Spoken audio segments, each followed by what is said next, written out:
reason that it's called Gorch is because my friend Darren Gorch, who had died, he was killed on the Catskill Creek, and part of the Catskill Creek runs in my backyard where I live currently.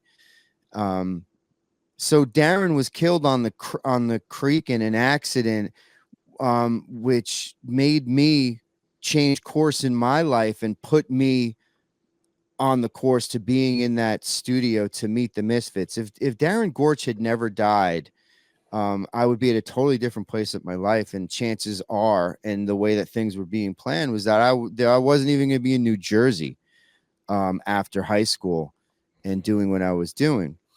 So when Darren Gorch died, he was a big part of my life. There was just something about our friendship and the connection that we had that was very special in my life. And when he was killed in the way that he was killed, it just totally fucked me up. It totally fucked me up. And I didn't know how to deal with it. And there was nobody around me to help me deal with it.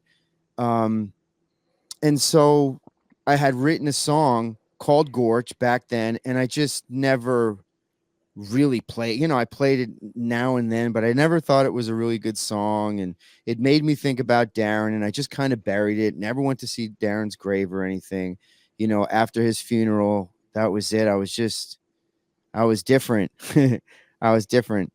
So when you started to tell me like, oh, it's a great song, play it, I was just kind of like, I never played it for anybody, dude.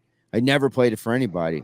But Rick was my buddy, and I loved him. I love you, and I was like, all right, man, I'll play it. I wouldn't play it for anybody else. But the exercise of playing that song for Rick, and the exercise of explaining to Rick, and I never talked about Darren's death to anybody. There wasn't ever a time in the Misfits or anything after that I spoke about Darren Gorch. There was just no reason to, and I couldn't, and I didn't want to. So being able to open up about that and tell Rick this story about my friend Darren helped me in ways to heal and be able to move on from that and put it in a place in my life that was at least a little bit more healthy than what I had been doing. So it was a crazy blessing.